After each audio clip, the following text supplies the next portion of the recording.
Salut à tous, bonjour à tous ceux qui nous suivent et qui nous écoutent. Déjà, c'est un plaisir d'être avec vous. Et Evan, bonjour. Eh bien, bonjour tout le monde. Salut Sloan. J'espère que tu vas bien et que tout le monde va bien et que vous allez apprécier notre petit enregistrement qu'on va faire ensemble. Ça va être drôle, on va être transparent. Et puis voilà. Donc, pour poser le décor, j'aime recevoir de temps en temps des athlètes français que je trouve inspirants pour apprendre à les connaître, pour comprendre d'où ils viennent, qui ils sont, et pour surtout comprendre ce qui se cache derrière le chrono. Parce que moi, je pense qu'il y a plein d'athlètes talentueux en France, il y a plein d'athlètes qui méritent de la visibilité. Maintenant, on sait qu'avec les réseaux sociaux, c'est compliqué.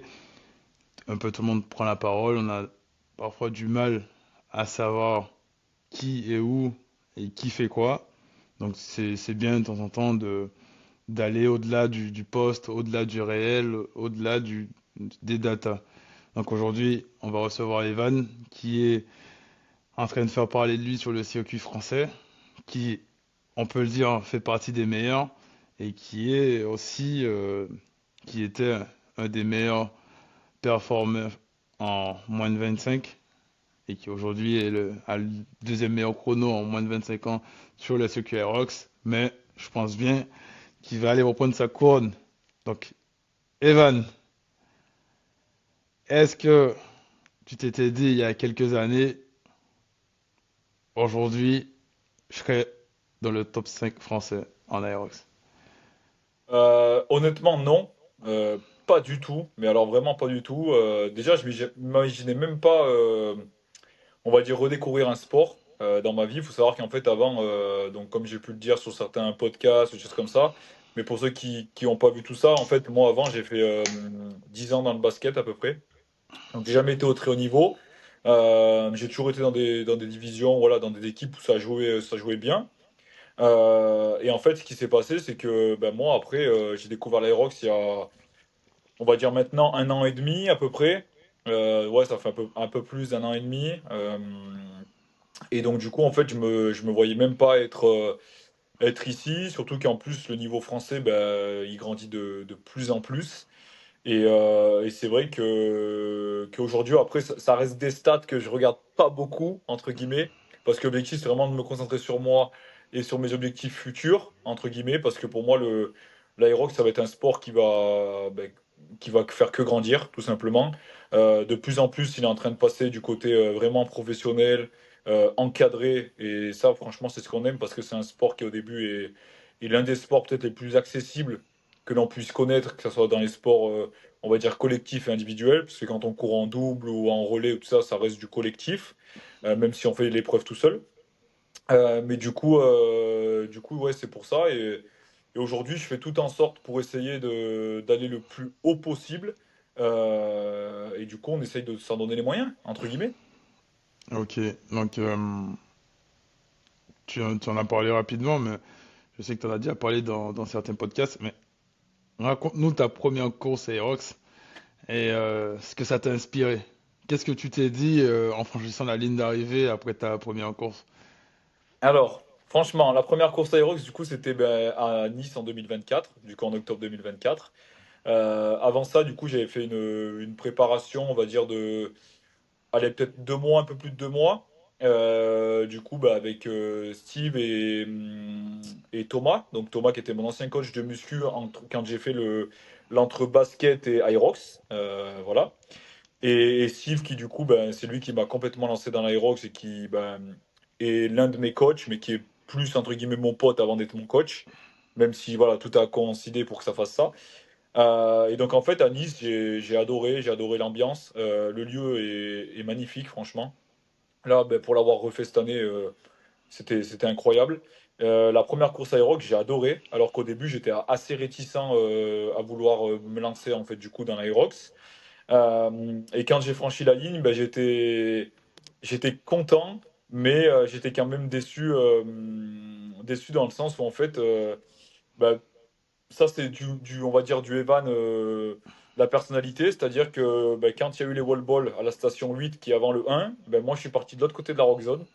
Et en fait, j'aurais pu faire un premier podium du coup ben, sur ma première course, du coup en open. C'était un open à cette époque. Ça s'est pas fait, mais franchement, ça a été que bénéfique pour la suite. Et après, j'ai enchaîné. J'ai été à Paris un mois après, Marseille 2 mois, c'était au mois de décembre, je me rappelle, direct. Et en fait, depuis, ben, courir, j'adore ça. Alors, c'est bien de faire des blocs de travail et tout ça, mais courir, c'est exceptionnel. Donc toi, ce que tu préfères, c'est surtout la compétition, le floor Ouais, et te dépasser sur le floor. C'est vrai bah, ouais, franchement, c'est ça. on a des gens qui s'entraînent beaucoup parfois et font pas beaucoup de compétition. Toi, c'est la compétition.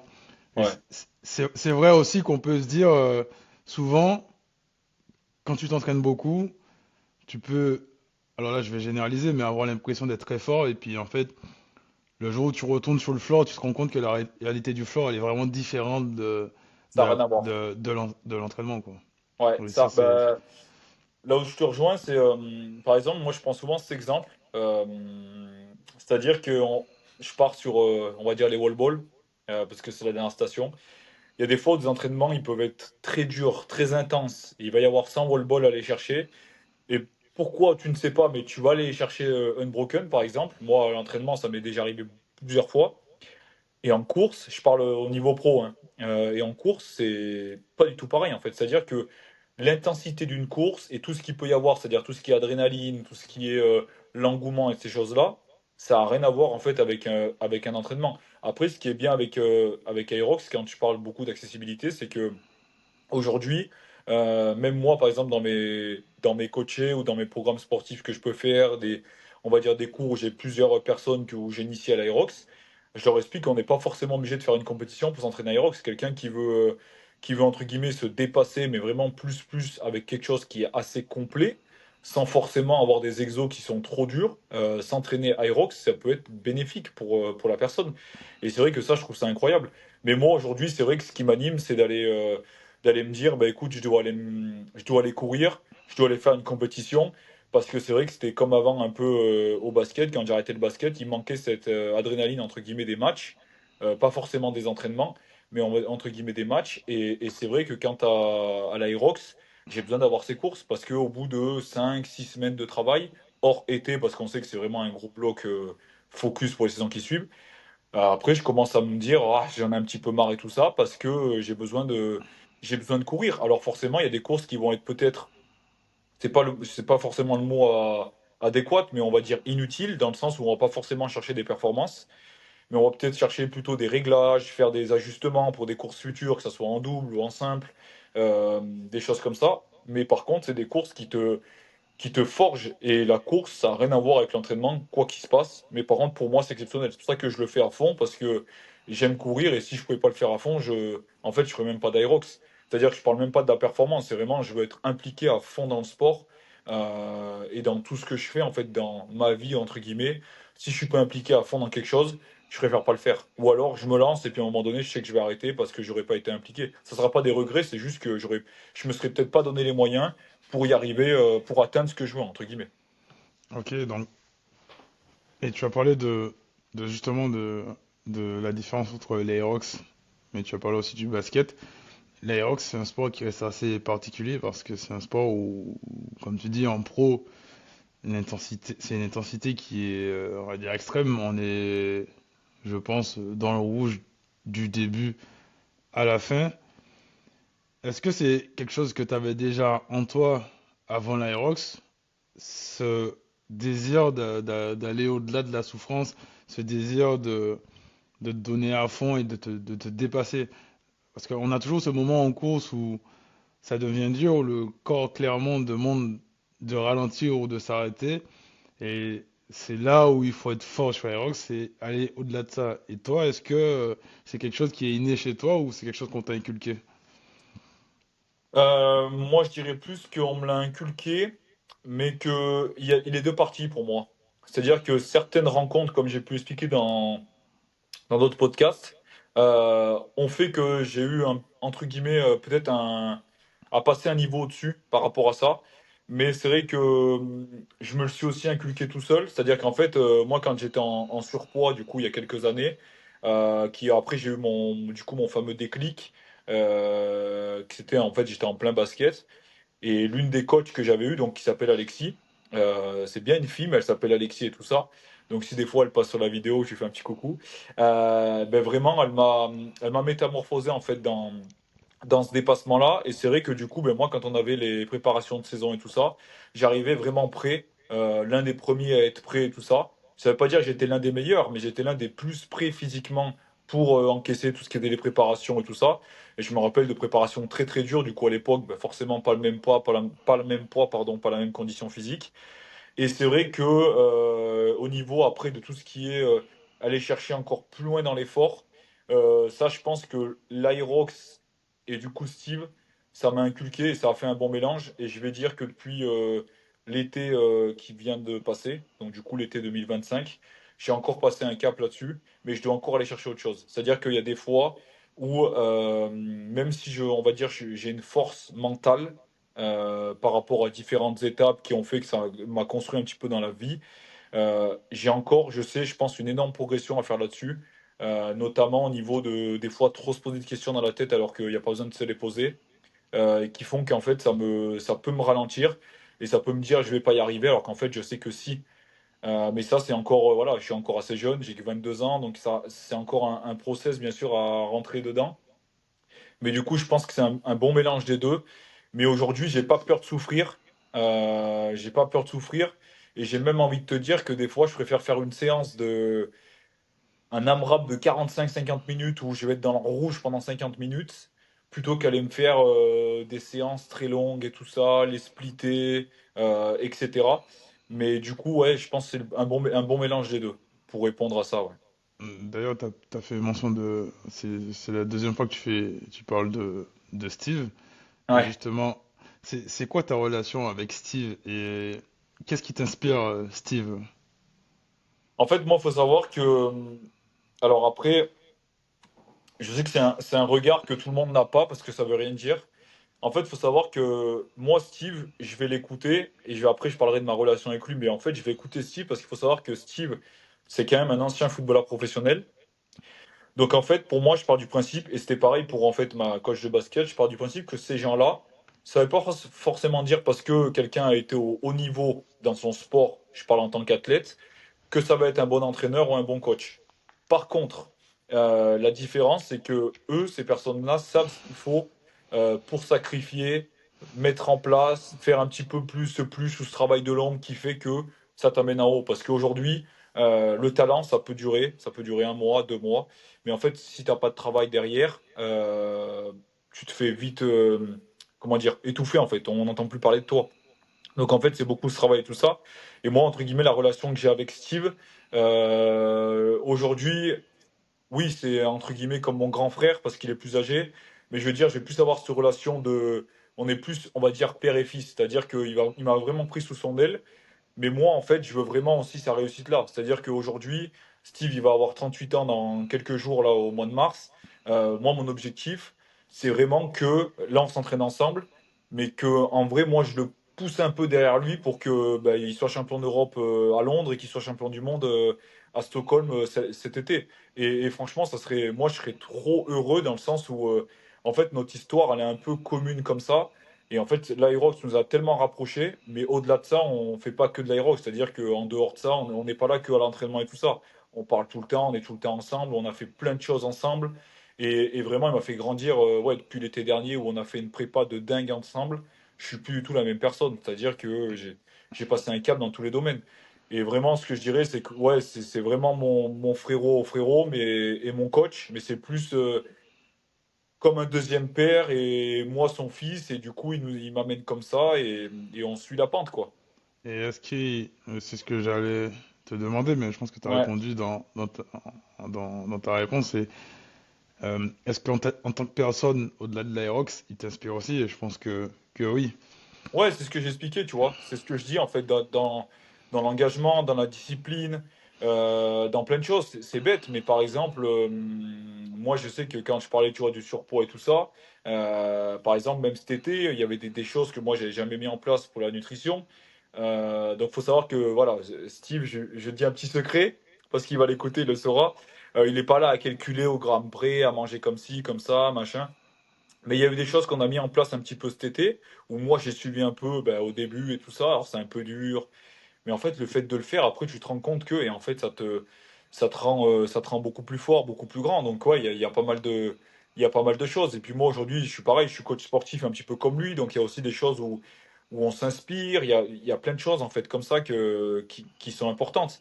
Et aujourd'hui, ouais, moi, j'aime bien parce que Steve, au-delà de ça, c'est que des fois, quand il y a même des choses qui vont pas, il va me le dire.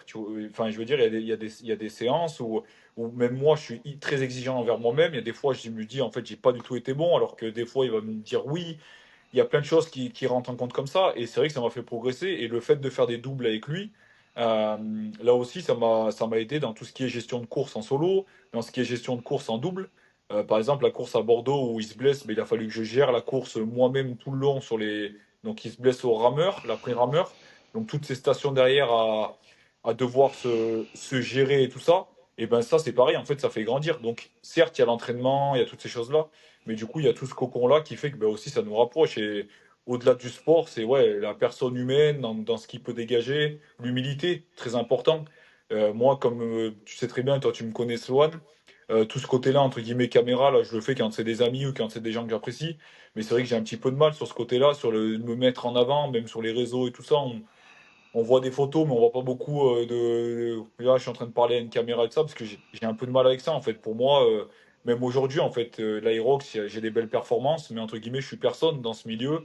Il y a meilleurs que moi, il y en a qui sont moins bons, mais qui arrivent, qui poussent. C'est toujours pareil. Donc après, si on veut exister, moi, je dis toujours, c'est ouais, c'est le travail. Et là-dedans, avec Steve, il y a rien de mieux, en fait. Parce que vraiment, on bosse. On s'entraîne, quand on s'entraîne dur, c'est très dur. Euh, je trouve ça intéressant comme réponse et ce que je trouve intéressant, c'est de pouvoir s'entraîner ensemble, Ah, faire des c'est énorme. doubles ensemble, mais aussi avoir, on a vu certains le faire dans l'Aerox, j'ai plus le nom en tête, mais des binômes comme les Belges qui n'hésitent pas de temps en temps se mettre sur la même ligne de départ dans le même sas en pro pour justement s'élever par l'effort. Et c'est un milieu qui est compétitif. On a souvent des gens qui, dans la compétition, n'arrivent pas à faire la part des choses. C'est-à-dire, tu vas avoir des gens où ils peuvent être en binôme, mais si un des binômes devient plus fort, ça va créer une certaine tension dans le binôme. Et vous, c'est plus vous devenez fort, quel que soit celui qui devient fort, et plus le binôme évolue. On l'a vu sur les chronos. Donc j'ai envie de dire, c'est très inspirant et ça montre qu'on peut s'entraîner ensemble, progresser ensemble. Et si on arrive à mettre l'ego là où il faut, tout déroule. Et tu as parlé du double, du coup, on va rebondir là-dessus. Est-ce que pour toi, c'est plus rassurant ou plus stressant de courir en double? Alors, pour être 100% honnête, quand on a fait la course à. Donc, faut savoir que le premier double que j'ai fait avec Steve, c'était à Barcelone en Open. Si je dis pas de bêtises, c'était au mois d'avril, en 2025, il me semble. C'était une semaine après Paris, là, quand on avait fait Grand Palais. Alors, faut savoir que quand j'ai fait ce double-là, je me suis dit, d'accord, donc on va rester en solo. C'était un enfer pour moi, je le dis haut et fort. Ceux qui étaient là l'ont vu. Faut savoir que Barcelone, en fait, il y avait beaucoup. Déjà, Steve courait beaucoup plus vite que moi à cette époque. Il court vite, il était plus fort, tout ce que vous voulez. Et en fait, à Barcelone, il y avait la. Comment expliquer? La Rock Zone, bon, c'était pas la Rock Zone, la Fast Line, pardon. Elle n'était pas forcément respectée, mais bon, ça fait partie de la course, on s'en fout. Et du coup, ça se refermait beaucoup devant moi. Donc ça veut dire que Steve, il tirait tout le monde sauf moi. Donc du coup, j'ai vécu un enfer du début à la fin. Et du coup, à Rome, forcément, il y avait un petit peu ce stress parce que on avait fait, non, à Chicago, pardon, on avait couru ensemble et on avait fait une très belle course pour notre premier du coup duo pro. Et du coup, on s'est préparé tout l'été. Et c'est vrai qu'à Rome, j'étais pas forcément stressé. Si avant, il faut savoir que ouais, je me mets quand même beaucoup la pression. C'est ce que je disais en fait. Tu vois, quand je dis, je me pose des questions inutiles sur plein de choses et tout ça. Avant les courses, je le faisais beaucoup plus avant. Maintenant, je stresse moins, j'aborde les courses différemment. Forcément, bah, en faisant plus de courses, on prend de l'expérience. Mais c'est vrai que le double, non, j'ai pas forcément ce stress-là, dans le sens où je sais qu'à un moment donné, euh, que ça soit Steve ou moi, ben, on sera cuit. Il y en a un qui va devoir prendre le relais. Quand la stratégie elle est bonne et qu'on l'a travaillé ensemble. Et je pense que le fait aussi de s'entraîner ensemble, souvent, ça permet en fait de se jauger par rapport au double. C'est-à-dire qu'on sait très bien que s'il va y avoir un écart énorme avec notre double, ou s'il n'y aura pas forcément un écart énorme. Et c'est vrai qu'avec Steve, il y a un écart qui est là, mais des fois en double, on peut arriver à le camoufler en fonction de comment on gère la course. C'est aussi important, en fait, la gestion de course en double. Même si on va plus vite, que c'est plus intense et qu'on a peut-être un peu plus de récup qu'en solo, et encore, euh, la gestion, en fait, elle est hyper importante. Donc, c'est pas les mêmes courses. Maintenant, te dire que je suis stressé quand je fais un double et tout ça, non, pas forcément. Après, si demain je fais un double avec un Elite 15 et que je sais que j'ai pas du tout le niveau, forcément, je pense que là, je vais me dire, bon, tu vois, je vais être stressé. Mais là, aujourd'hui, non, j'ai pas plus de stress. Plus, entre guillemets, ouais, j'ai toujours cette excitation de me dire, je vais courir. Et vu qu'en fait, notre histoire, elle est là vraiment avec Steve sur le double, franchement, non, c'est plus la joie, tu vois. Et pour rebondir sur ce qu'on disait tout à l'heure, c'est pareil, c'est que quand on est en solo, qu'on est dans le même sas de départ, oui, que le meilleur gagne, forcément. Mais en fait, que l'un ou l'autre, ils finissent de. Enfin, je parle après de mon côté, mais même si un jour tu reçois Steve, il te dira presque la même chose. Je pense qu'on est assez. Euh, bien là-dessus, c'est-à-dire qu'on veut le bien de tous les deux, tu vois. Donc après, que l'un finisse devant l'autre, ben, bravo pour cette course. Peut-être que la prochaine, ça sera devant, je finirai devant lui, peu importe, tu vois. Mais ce qui est bien, c'est qu'en fait, on se tire vers le haut. Et c'est pas là à vouloir se mettre des balles dans les pieds, ou c'est comme ça, parce que des fois, comme tu dis, ben, même sur des doubles et tout, il y en a où malheureusement, ben, à partir d'un moment, ça va être un petit peu peut-être de la jalousie, c'est comme ça. Et moi, j'ai pas eu tout cette vision-là même du sport en règle générale. Malgré que, bah, tu vois, je viens d'un sport collectif, donc peut-être que ça joue un petit peu, mais les performances des fois individuelles dans le collectif, ça joue, hein. Que ce soit au foot ou au basket, quand tu es meilleur marqueur ou meilleur buteur, par exemple, bah, tu es plus mis en valeur que si tu es remplaçant, forcément. Mais je pars du principe que ouais, c'est plus en fait te tirer vers le haut. Et je pense que c'est ce qui fait de notre double une force, même si on n'est pas dans les meilleurs doubles. Mais on va tu vois, sur des courses et tout, on est vraiment très content de ce qu'on peut faire et on sent qu'on progresse. Il y a encore beaucoup de travail sur certaines stations et tout ça. Et sur le run, forcément, il y a toujours à progresser, mais il y a des points un peu plus importants que d'autres. Mais c'est vrai que je trouve que se tirer vers le haut et même quand tu es en solo, bah, ça fait une union qui prend bien et qui, des fois, pour le double, bah, ça aide beaucoup, quoi. Et c'est vrai que courir ensemble, après, c'est important. Est-ce que Donc, pas pour, forcément de. Ouais. est-ce que vous voyez dans le double Elite 15 dans les saisons à venir? Écoute, honnêtement, on va pas se fermer la barrière, on va pas se mettre de barrière, entre guillemets. Moi, pour être sincère, en fait, il faut savoir que ça, nous, on l'a pas forcément dévoilé parce que c'est pareil, quand je parle d'humilité, il n'y a pas forcément à crier sur tous les toits. En fait, quand Steve était blessé à Bordeaux, on a eu la chance de pouvoir recevoir quand même l'invitation pour aller à Melbourne. Je crois que c'était au mois de décembre, si je dis pas de bêtises, en 2025. Là, donc là, la fin décembre. Mais Steve était encore blessé. Du coup, il avait un problème au niveau d'un ischio, donc on n'a pas pu y aller. C'est vrai que ça aurait été une opportunité de dingue, même pour moi, parce que quand je regarde, en fait, je rate aucun major. Faut savoir que je rate aucun major et souvent je regarde même ça, ben, les veilles de course, choses comme ça, pour vraiment m'imprégner et me mettre dans l'aérox pour le lendemain. Est-ce qu'on s'y voit? J'espère, en tout cas, qu'on va y arriver. Maintenant, le système, il a changé, sachant que c'est un système de points, sachant que c'est un système où ben, bientôt, enfin surtout pour la saison prochaine, il faut être deux Français. Donc moi, j'espère y être dans le sens où ça serait beau pour notre histoire. Ça serait beau même aussi pour Steve, parce que bon, faut savoir qu'il va quand même avoir 38 ans. Donc moi j'en ai 22. Et donc ça serait beau si voilà, si je sais qu'il a de nombreuses années encore devant lui à l'Aérox, je l'espère. En tout cas physiquement, il le démontre. Et si on peut y être, ça serait magique. L'objectif, moi, enfin moi et nous, l'objectif c'est d'aller le plus haut possible, sans se fixer de barrière. Mais aujourd'hui, il faut aussi reconnaître la place où on est. Il ne faut pas se voir trop haut, ce qu'on n'est pas du tout. Donc, on sait très bien ce qu'il faut faire pour aller en élite. On n'est peut-être pas très loin, mais d'un côté, je vais dire, mais d'un autre, ça va tellement vite avec les temps qui descendent aussi vite que bah, si on ne suit pas le wagon, on peut se dire qu'après on est loin. Mais aujourd'hui, c'est un objectif. Ouais, c'est un objectif. Franchement, Ok. si d'ici fin 2026, on pourrait ouais, participer à un major, ça serait énormissime. En double, ça serait énorme. En solo, euh, en solo, je pense que ça va être. Je parle pour moi, je pense qu'aujourd'hui, il y a encore beaucoup de travail. Et je pense que d'ici la fin d'année 2026, j'y serai pas, honnêtement.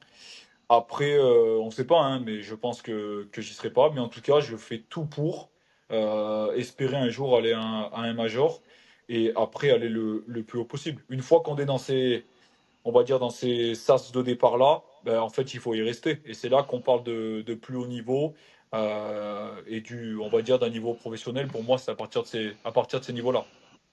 Tu as parlé des réseaux sociaux et de Melbourne, Mm, que vous n'avez pas annoncé Melbourne.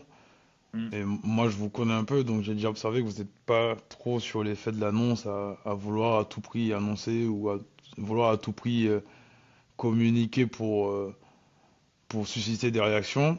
C'est quoi ton rapport, toi, aujourd'hui, avec les réseaux sociaux? Voilà, je vais faire rire un peu les personnes.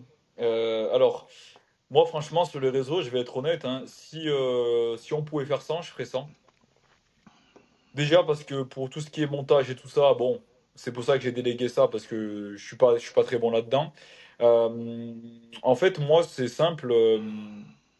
Aujourd'hui, faire des annonces, tout ce qui est, par exemple, des choses comme ça et tout, tu, pour moi, on peut le faire quand on a atteint un certain niveau. Donc, c'est-à-dire faire des annonces pour des courses, des choses comme ça. Après, nous, avec Steve, il y a beaucoup de courses qu'on n'a pas forcément annoncées parce qu'il y en a certaines, comme par exemple Turin. On va prendre l'exemple de Turin, l'une des dernières qu'on a fait au mois de janvier, qui n'était pas prévue. En fait, on a pris un billet comme ça 2 semaines à l'avance. On s'est dit, écoute, avant Nice, on va se remettre en jambes. Pour un double, c'est parfait de se remettre en jambes. Donc, du coup, moi, on va dire le rapport que j'ai avec les réseaux, c'est que c'est un petit peu comme tout, c'est un peu comme l'intelligence artificielle et tout ça. En fait, il faut que ça soit utilisé à bon escient. Après, comme je te dis, moi j'ai un peu du mal à me mettre en avant. Je sais qu'il y en a d'autres qui sont très bons pour faire ça. Mais c'est toujours pareil, les réseaux, que ce soit dans tous les sports, c'est après, ben, quand on parle, faut assumer derrière. Et des fois, c'est le plus dur. Forcément, c'est le plus dur hein, d'aller chercher des performances quand des fois on a parlé et tout ça. Donc c'est vrai que nous, après, c'est plus dans notre cadre à nous. Il y a des courses qu'on a annoncées. Bordeaux, on l'avait annoncé parce qu'on savait qu'il y avait le challenge Invictus à nouveau et que ça, c'était beau, franchement, parce qu'ils avaient fait une belle initiative à Paris, du coup. Et bon, on s'est dit, écoute, on va aller à Bordeaux, date en France. Moi, je trouve que c'est important de courir en France quand on est français. L'étranger, c'est super beau, hein, c'est super bien, je dis pas le contraire. On passe des week-ends de folie. Mais en France, même avec le public, il y a plein de gens qu'on connaît pas qui viennent nous voir. Alors que, comme j'explique, tu vois, moi. Les gens ils viennent nous voir. J'ai même eu des gens qui m'ont demandé des photos à Nice. Moi, j'étais gêné parce que j'ai jamais connu ça. Enfin, pour moi, je me trouve même pas légitime que de faire une photo avec quelqu'un. Enfin, je veux dire, j'ai rien gagné. Je suis pas champion du monde, je suis pas champion d'Europe. C'est la phrase que je répète souvent, mais c'est vrai. Mais ça fait toujours plaisir parce que ça veut dire qu'il y a des gens qui te suivent même à un niveau, on va dire semi-professionnel. On va pas dire amateur, mais on va dire semi-professionnel. Et je trouve ça beau. Donc après, les réseaux, j'ai envie de dire libre à chacun de faire ce qu'il veut dessus. Mais il faut que ce soit utilisé à bon escient parce qu'aujourd'hui, on connaît après les mentalités qui sont différentes dans certains pays.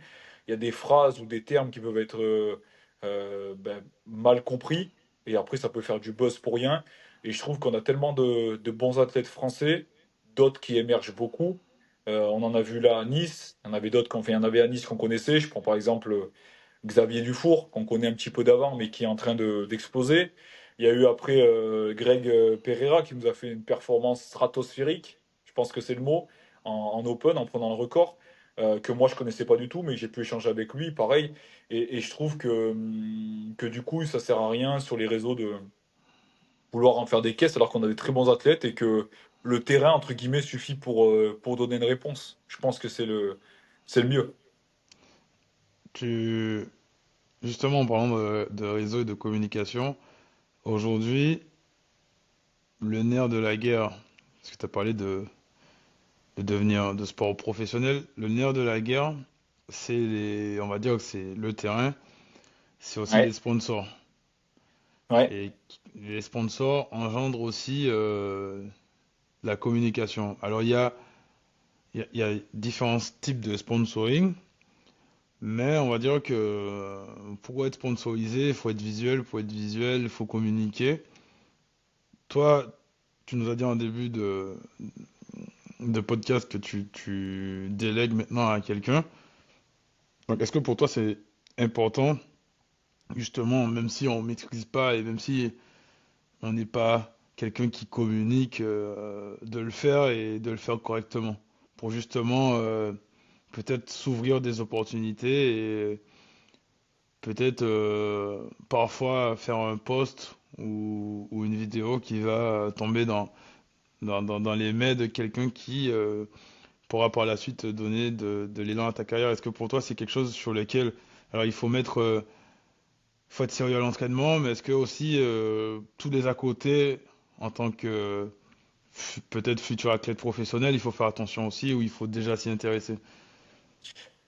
Moi, pour donner ma réponse par rapport à ça, après, c'est toujours pareil, hein. Il faut avoir les moyens de se le permettre, hein. Il ne faut pas croire que parce qu'on court beaucoup de cours parce qu'on court pardon, beaucoup de courses Aerox, on n'a pas de travail à côté. C'est pas vrai. Après, il y a une minorité d'athlètes à l'heure actuelle qui n'ont pas de travail entre guillemets à côté. Mais moi, ce que j'ai envie de dire, c'est que pour moi, c'est important si tu arrives à le faire, c'est-à-dire si la personne est capable de pouvoir développer lui-même son ou ses réseaux sociaux, euh, c'est important. Du coup, elle peut le faire et tout ça, pas de souci. Par contre, pour quelqu'un comme moi qui ait beaucoup de mal, je trouve ça très important que je l'ai délégué. Donc, je fais un petit coucou à Coco qui gère mes réseaux, qui écoutera ça, bien sûr. Et je trouve ça très important, en fait, tout simplement parce que quand tu veux prétendre euh, on va dire, une exigence même envers toi-même, que ce soit dans tous les domaines, donc ça peut être récupération, sport et tout ça. Les réseaux sociaux aujourd'hui, ça en fait partie. Aujourd'hui, un sponsor, il va venir parce que tu fais des grosses perfs, oui, mais si t'es pas du tout sur les réseaux sociaux, il va quand même avoir du mal à vouloir te mettre en avant ou venir te chercher. Et moi, je trouve ça hyper important de déléguer ça à quelqu'un dont c'est le métier ou du moins qui sait faire parce qu'entre guillemets c'est même ton image qui rentre en compte dans le sens où même comment dire un athlète qui va être très humble très comment expliquer il faut que son réseau social enfin il faut que son réseau il soit à la même image que lui et donc faut que la personne qui gère ça du coup elle soit pareille que elle ou que tout Ouais, soit il compris faut que la personne et soit en moi adéquation voilà. avec ce qu'elle Exactement, en dit. adéquation. Et moi, je pense que c'est important du coup de, faut pas déléguer pour déléguer. Mm. C'est comme dans tout, mais déléguer quand toi tu n'as pas les compétences. Moi, je dis haut et fort, j'ai pas les compétences pour faire ça. Et je trouve ça très important de faire à quelqu'un qui le fait très très bien, parce que moi, elle fait vraiment un travail de dingue et c'est en plus c'est appréciable parce que du coup, ça te donne envie de toi encore plus performer. Quand des sponsors viennent ou des gens ils viennent te parler de ça, c'est pareil, c'est des boosts en fait quotidiens. Du coup, moi, je trouve que c'est hyper important de vraiment déléguer quand on ne sait pas faire ou quand ça dépasse nos compétences, ouais. Tu, en parlant de compétences et de course, Ouais. tu, c'est sûr qu'on voit les chronos, on voit les podiums et on voit la réussite sur les réseaux sociaux. Moi, il y a quelque chose que j'ai beaucoup aimé dernièrement. J'écoutais un podcast d'une très grande coureuse que tu connais peut-être pas, qui s'appelle Alice, Alice Finot, pour pas dire de bêtises. Et elle disait que elle a eu quelques soucis, mais que là où elle était contente, c'est que son sponsor l'a accompagnée dans la difficulté, mais aussi dans les bons moments. Mais c'était surtout dans la difficulté que c'était excellent parce que elle s'est vraiment sentie soutenue parce qu'en gros, elle disait que quand tu gagnes et que quand tu as de la lumière, c'est facile, tout le monde vient. Mais par contre, quand tu commences ou que tu es en train de créer du potentiel, tu as beau le dire ou l'expliquer parfois à certains, pas de visibilité, les gens ça les intéresse pas. Donc un sponsor qui te soutient dans tous les moments, ça c'est vraiment cool. Et je vais rebondir là-dessus, on a parlé d'entraînement très dur avec Steve. Est-ce qu'il y a des séances que tu as ratées? Est-ce que tu as eu des doutes à des moments? Est-ce que tu t'es dit j'ai envie d'arrêter ou j'ai envie de lever le pied. On a parlé de Nice tout à l'heure. Nice, t'as fait deux courses, De la- course et demie, ouais. ouais, deux courses et demie. Qu'est-ce que tu te dis dans ta tête quand il y a quelque chose qui marche pas quand tu veux, quand tu rates ou quand tu fais face à un échec? Alors, pour revenir sur tout ce que tu disais là par rapport aux séances, en fait, il faut savoir une chose, c'est-à-dire que moi, il y a Steve et du coup, l'un de nos coachs espagnols, parce qu'on a un coach aussi en commun avec Steve, qui est du coup Emilio Aguayo, fait partie de Pelé Performance.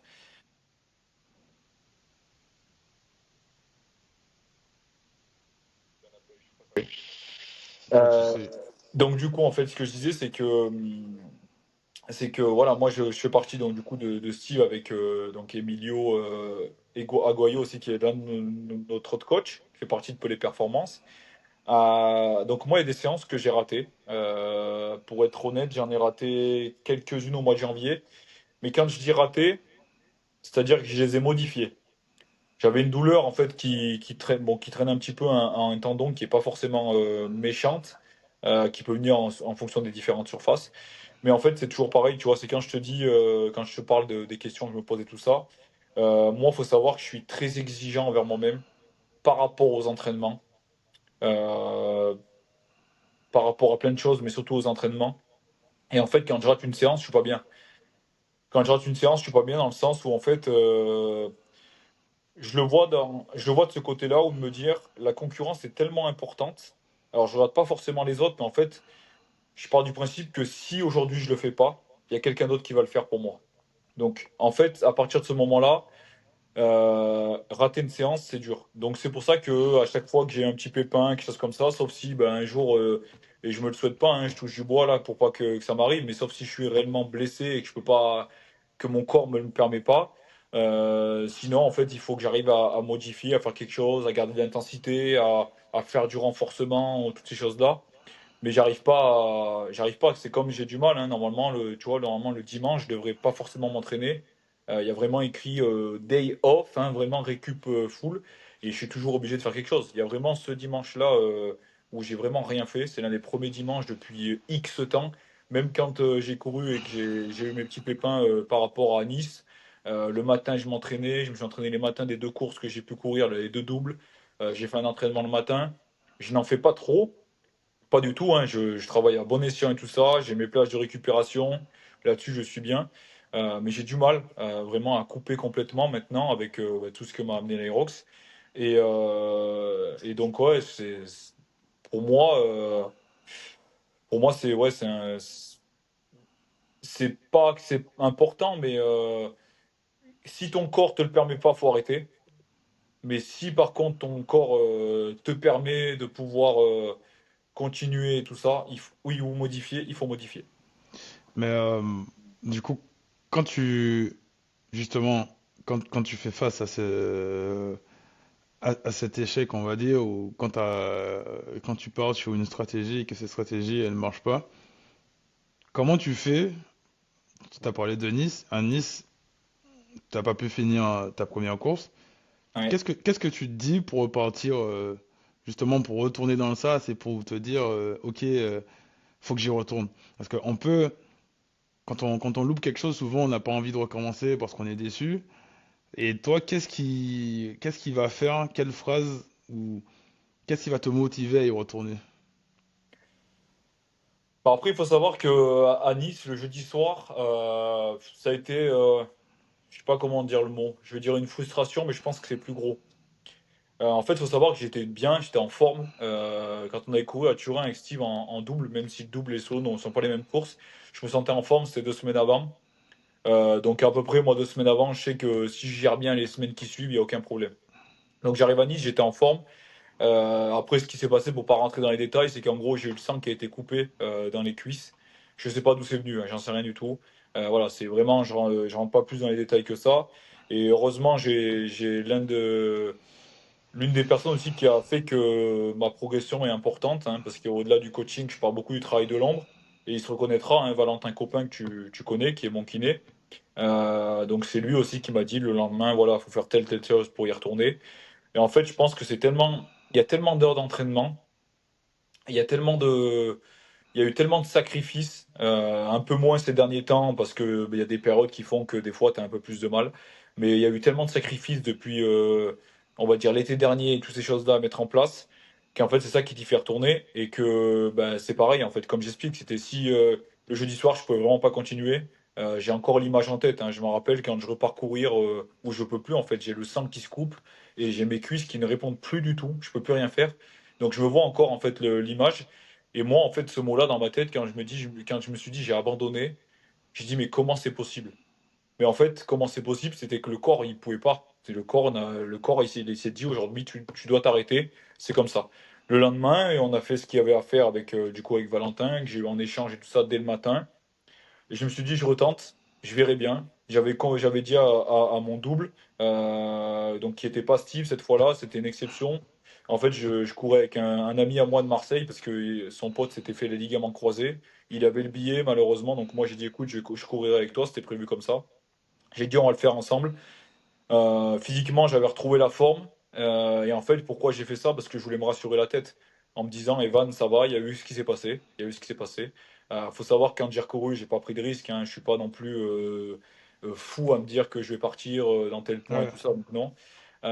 Et donc du coup, il y a eu ça et j'ai fini après le week-end en beauté le dimanche en courant du coup avec mon kiné. Et il y a que à partir de ce moment-là où j'ai vraiment retrouvé des jambes classique, bonne et tout ça, vraiment top top. Mais on va dire c'est ce côté-là en fait de d'y retourner parce qu'en fait on s'entraîne tellement, j'y mets tellement du cœur alors que je suis pas professionnel et je suis pas dans toutes ces choses-là qu'en fait t'as envie d'y retourner. Et comme je te dis en fait moi ce qui m'anime c'est la course, les entraînements j'adore ça, mais ce qui m'anime c'est de me dire écoute il y a le sas de départ, faut être dedans, le petit stress du sas de départ et puis une fois que c'est parti tu fais le travail. Et est-ce que tu veux gagner? C'est-à-dire, pas gagner des courses, t'en as gagné, mais est-ce qu'un jour tu te vois champion du monde? C'est l'objectif. L'objectif, c'est d'aller, comme je t'ai dit, l'objectif, c'est d'aller le plus haut possible. Et quand tu parles de gagner, ben, il y avait un post que j'avais fait après Barcelone, je m'en rappelle, sur une course. J'étais pas trop sur le réseau, mais j'avais fait un post et je l'aime bien ce post, j'en parle souvent parce que, en fait, quand je dis je veux gagner, moi, quand je prépare une course, dans ma tête, je me dis toujours je veux gagner. Mais quand je parle de je veux gagner, ça veut pas forcément dire je veux gagner la course. En fait, gagner, c'est gagner du temps, c'est gagner des secondes sur des exercices, c'est progresser, c'est passer une étape et se sentir plus fort que ce qu'on était hier. C'est ça en fait pour moi gagner. En fait, gagner une course, c'est beau, ça te met en valeur, mais ça reste un bonus parce qu'au bout d'une semaine, les gens ont oublié que tu as gagné. Par contre, si sur le long terme, tu as une progression qui est comme ça, et là, c'est gagné, parce que tu as gagné, je sais pas, confiance en toi, tu as gagné une progression et tout ça. C'est ce gain-là, entre guillemets, qui m'intéresse moi. Et gagner, forcément, quand je gagne une course, que je regarde les drapeaux, ouais, je suis content en me disant, OK, mais c'était juste une étape d'un process qui est très long. Donc toi, Donc tu veux... l'objectif, c'est d'aller le plus haut possible. Je crois qu'Aerox a annoncé officiellement qu'il serait au JO, fait que ça serait au JO en 2032 à Brisbane. L'objectif, c'est d'y être. Donc je me fixe pas de limite. Après, je suis réaliste en me disant qu'aujourd'hui, il y a beaucoup de gens qui sont devant moi, dans ma catégorie d'âge, mais au-delà de regarder que l'âge, il faut aussi regarder les autres personnes. Il y a beaucoup de personnes qui sont devant moi, mais rien n'est impossible parce que ces gens, ils sont passés de là où je suis passé aujourd'hui. Il y en a qui ont des passés sportifs différents que moi je peux avoir et que d'autres auront. Mais aujourd'hui, avec le travail, il n'y a rien qui est impossible. Rien n'est impossible. Et qu'est-ce qui te manque selon toi pour être parmi les meilleurs aujourd'hui?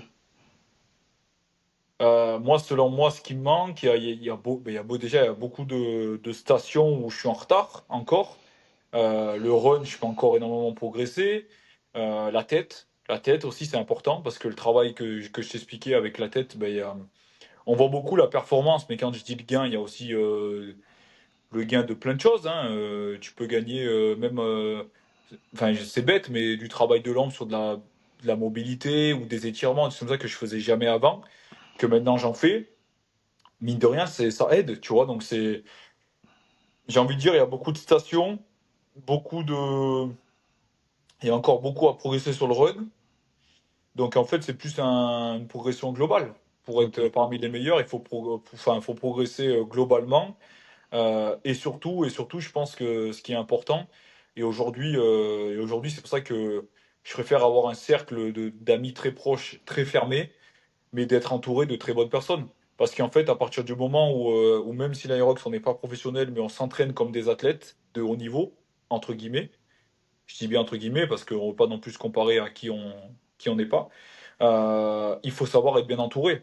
Et il faut savoir ne pas perdre du temps là où il faut pas, enfin, ne pas mettre du temps là où il faut pas en mettre. Donc c'est très simple. Moi, je suis encore jeune. Tu vois, avant, je profitais de mes étés et tout ça. Je sais que cet été, ça a été le travail, mais en fait, c'est ce que je voulais, c'est ce que j'aime. Aujourd'hui, c'est ce que j'aime. Et bon, c'est intéressant ce que tu dis et c'est très inspirant parce que en t'écoutant, moi ce que je me dis et ce que je comprends, c'est que Kyrox pour toi c'est plus qu'un passage, c'est vraiment un projet de vie parce que t'as pas Ouais. hésité à changer de travail pour pouvoir te consacrer à l'Aerox. T'es maintenant coach, tu t'es engagé pleinement dans le sport et ça c'est admirable. Et d'ailleurs, on va parler rapidement du coaching. Qu'est-ce qui te stimule dans le coaching et qu'est-ce qui t'a donné envie de te lancer là-dedans? Euh, Franchement, moi, ce qui me stimule dans le coaching, en fait, moi, je ne vois pas le coaching comme... comment expliquer? Le coaching, on est là pour aider quelqu'un, forcément. On est là pour aider, pour trouver une solution on va dire, à un problème. Mais en fait, moi, ce qui me stimule dans le coaching, c'est pouvoir montrer à une personne que ce qu'elle était hier, demain ne sera pas pareil si, par exemple, elle fait ces étapes-là, ou bien je veux pas dire en suivant un plan, parce qu'on peut faire des plans, des ci, des ça et tout ça. Et la personne, si elle veut pas le suivre, elle le suit pas. Moi, quand j'ai un coaching, que ce soit en distanciel ou quand je coach sur des cours et tout ça, après, si les personnes ils font pas le travail à la maison, on me a beau tout donner, c'est compliqué. Mais moi, ce qui me stimule, c'est ouais, de me dire que je peux aider ces gens-là et surtout, en fait, de surpasser les gens. Parce que souvent, on va se mettre des barrières et moi, c'est ces barrières-là que je me mettais et que je me mets encore certaines en me disant que je vais pas arriver à faire telle séance, je vais pas arriver à faire telle chose et telle chose. Et quand on enlève ces barrières de la tête et qu'on arrive à passer ces choses-là, en fait, tu te surpasses et derrière, t'es comme dans une bulle, comme si en fait rien ne pouvait t'arriver. Quand je dis rien ne peut t'arriver, c'est-à-dire que à force de passer les étapes, tu sais que tu vas continuer à grandir. Et moi, c'est ce qui s'est passé cet été avec Steve, c'est qu'en fait, il y avait plein de séances d'entraînement au début où, par exemple, on va prendre la course, j'étais pas du tout sur mes allures de course, j'étais sur les allures de Steve. Et il faut savoir qu'avec entre Steve et moi, il y avait un écart de fou. Mais en fait, le fait d'être sur ses allures et tout ça, psychologiquement, alors après, attention, il faut pas non plus faire n'importe quoi, aller se cramer, de ne pas pouvoir récupérer et tout ça. Sur une échelle, et ben en fait, le fait de pouvoir faire ça, c'est que tu te surpasses ou surpasses. Dans ta tête, tu es content, tu valides les séances. Bah, c'est le gain que je parle, donc victoire, machin. Et on continue de ça et je grandis. Et moi, c'est ce qui me stimule dans le coaching. Là, aujourd'hui, quand je coach sur Nice des cours en fait avec plusieurs personnes, j'ai tous les niveaux en fait en Aerox, d'autres qui viennent du CrossFit et qui viennent pour se défouler un peu plus sur l'Aerox. Et en fait, moi, ce que j'aime, c'est quand à la fin, par exemple, je vais mettre un finisher, ils sont cuits complets, ils vont le faire à fond parce que je vais être derrière à les pousser. Et moi, d'encourager, de faire ces choses-là, j'adore. Et même, on me verra aux Aerox. Toi, tu le sais, d'autres personnes le sauront. Quand je cours pas et que j'ai couru, parce que c'est vrai qu'avant d'avoir couru, on peut perdre un petit peu d'énergie à crier et tout. Mais moi, je crie, c'est-à-dire je crie sur les gens, ceux que j'aime bien, ceux qui apportent tout ce qu'on connaît, tu vois, t'encourage tous les jours. Et moi, c'est ça qui me passionne dans le coaching. C'est pour ça qu'aujourd'hui, ouais, j'ai sacrifié et que là, je vais continuer à sacrifier pour continuer à développer le coaching, parce que ça fait pas longtemps que je suis coach. Mais j'ai toujours aimé le sport et je pense qu'aujourd'hui, le sport prend tellement une place importante dans ma vie, voire primordiale, que en fait, si j'ai décidé de faire coach, c'est parce que c'était comment dire, la suite logique. Après, mon objectif, c'est vraiment la suite logique, ça serait peut-être le dernier palier, ça serait comme je dis, d'être professionnel et puis après de pouvoir, comment dire, de pouvoir, je vais pas dire Vivre de ta aider, mais passion. Ouais, ouais, mais voilà, transmettre. Juste ok. transmettre. Tu vois, ce côté-là de d'ici 10 15 ans, être une personne qui peut transmettre par rapport à ce que j'ai eu et avec l'histoire que j'aurais eue, parce que chacun a une histoire différente, et je trouve que c'est beau. Parce que si on serait tous homogènes, ben en vrai, la vie, elle serait ennuyante. Faut être Et honnête. moi, il y a un passage que j'ai bien aimé dans le dernier podcast que tu as fait justement. Tu as dit que tu savais que ta famille allait écouter le podcast et que t'étais plutôt content. Est-ce que depuis que tu as commencé l'Aerox, et comme tu dis, depuis que tu t'entraînes avec Steve et jusqu'à maintenant, est-ce qu'aujourd'hui, tu peux dire que tu es fier de toi? C'est dur à dire. Est-ce que je peux dire que je suis fier de moi? On va dire oui, même si j'ai du mal à le dire, mais en partie. Parce que comme je t'explique, mes objectifs sont hauts, enfin je me les fixe haut pour essayer de les atteindre. Et je pense que si un jour j'arrive tout en haut, là je serai très fier de moi. Aujourd'hui, en fait, là où je suis fier, c'est en fait, ouais, quand on parle de ma famille, tout ça, c'est pareil, celui-là, ils l'écouteront et tout, parce que aujourd'hui, on me suit. Et c'est vrai que cet été, c'était un petit peu plus réticent. Pourquoi? Parce que tout le monde sait, enfin, tout le monde sait. On s'est entraîné dur à des heures très tôt avec Steve, pas parce que pour se montrer, mais vraiment pour même se forger la tête, toutes ces choses-là.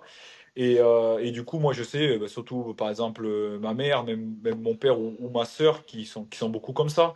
Ils étaient vraiment, voilà, la peur, est-ce qu'il en fait pas trop et comment va réagir le corps. Et c'est souvent comme ça, hein, les familles et tout ça, qui au début, ben, quand on essaye de progresser dans des sports, ils sont un peu réticents sur comment ça se passe et tout.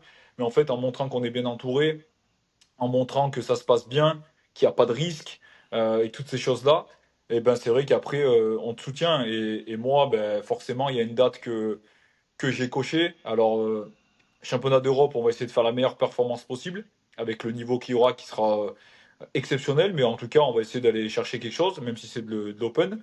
Et puis après, forcément, championnat du monde, c'est une date très importante parce que c'est là que les meilleurs athlètes seront. Et c'est dans ces moments-là qu'il faut être présent. Donc on fera tout pour aller chercher la meilleure place possible. Mais moi, une date que j'ai forcément en tête, c'est Lyon. Lyon, parce que moi, je suis originaire d'à côté de la ville de Saint-Étienne. Et Saint-Étienne-Lyon, il y a 2 heures de route. Et donc au mois de mai, je sais que j'aurai tout un peuple, on va dire, qui sera derrière moi. J'ai eu la chance d'avoir mon père, quand j'ai fait mon premier Irox en 2024, qui était derrière moi, qui a été descendu du coup, de là-haut. Là, j'ai revu un petit peu tout le monde pour les fêtes de fin d'année, parce que bah, c'est vrai que j'étais dans une bulle et un cocon entre les enchaînements. Jusqu'au mois de décembre, j'étais encore du coup dans mon travail, plus fin de formation de coach et tout ça. Donc ça jouait énormément.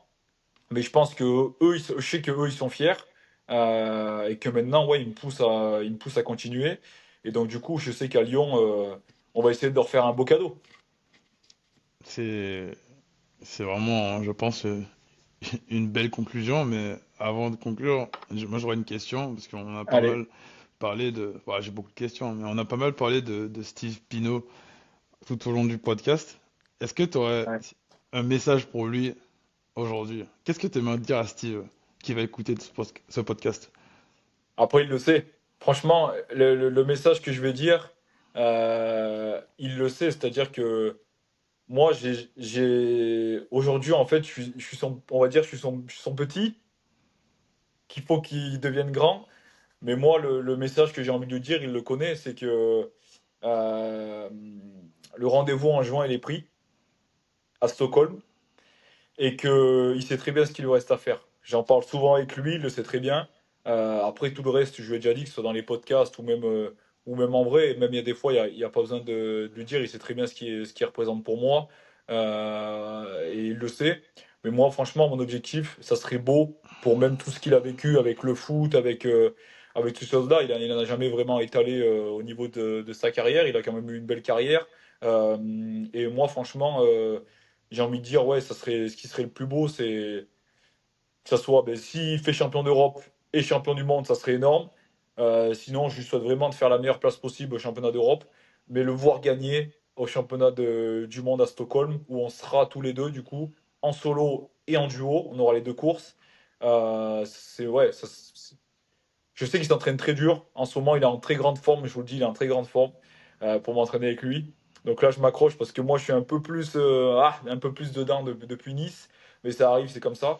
Mais voilà, c'est ça. C'est moi, je veux, ouais, je lui souhaite le mieux possible. Et de toute façon, notre histoire, elle est commune, mais elle est aussi distincte. Et Steve, il entreprend beaucoup de choses. C'est pareil, tu vois, il a sorti ses programmes. C'est un super coach. Il a des très bons élèves qui le suivent aujourd'hui. Et j'espère qu'il en aura aussi d'autres. Et ses programmes, ça a été un travail monstrueux.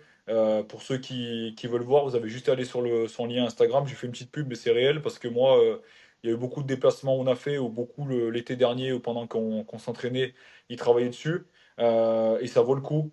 C'est des e-books qui sont hyper bien détaillés pour le travail qui a été donné dessus. Donc là-dessus, franchement, foncez et vous ne serez pas déçus. Et après, comme je dis, c'est rendez-vous à Stockholm et il sait ce qu'il lui reste à faire. De toute façon, je serai là derrière et il aura très chaud aux fesses s'il ne le fait pas. En tout cas, Evan, moi je tenais à... D'ailleurs, c'est cool que tu aies fait la petite dédicace pour ces programmes. Je vais juste te demander de nous rappeler ton Instagram, s'il te plaît, Euh, sur ouais, lesquels on peut te suivre. allez, mon Instagram, si vous voulez me suivre, c'est tiré du bas, là, le 8, tu vois. Evan.marion, tout simplement. Voilà. Il y a le coach, Impeccable. du coup, je suis coach dessus. J'ai mes différents liens où je pense qu'on mettra aussi ce podcast.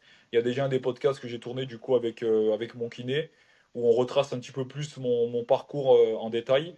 Et il y a également ma petite prog générale que j'ai sortie assez simple qui est entre guillemets orienté comment expliquer, du travail qu'on a pu faire cet été en fait. Je me suis pas mal inspiré de ce qu'on a pu faire cet été. Donc il y a ma prog générale qui est sortie et après il y a mes programmes, enfin il y a mon suivi entre guillemets personnalisé plus et tous mes coachings qu'on peut retrouver, que ce soit à Nice ou bientôt peut-être sur Cannes dans une salle si je viens à trouver. Parce que franchement, j'adore ce métier et j'ai vraiment envie de le développer le plus possible. Donc on peut me retrouver ouais, principalement sur Insta et après peut-être sur TikTok. Mais ça, pour être honnête, c'est pas moi qui gère. Voilà, je vous le dis, au moins c'est fait. En tout cas, Evan, je sais que le temps, il est précieux et le temps, il est compté, surtout quand on a beaucoup de choses à faire. Je te remercie pour cette petite heure très intéressante qui permettra à beaucoup d'apprendre à te connaître. Et on va te suivre à Bologne, au championnat À Bologne. d'Europe Ouais, et au championnat du monde, bien sûr. Merci exactement. encore, Evan, et on se voit à Bologne dans la start line. Écoute, merci à toi et puis à bientôt, surtout Allez, important. Et merci à toutes les personnes qui vont écouter. allez, ciao. Ciao!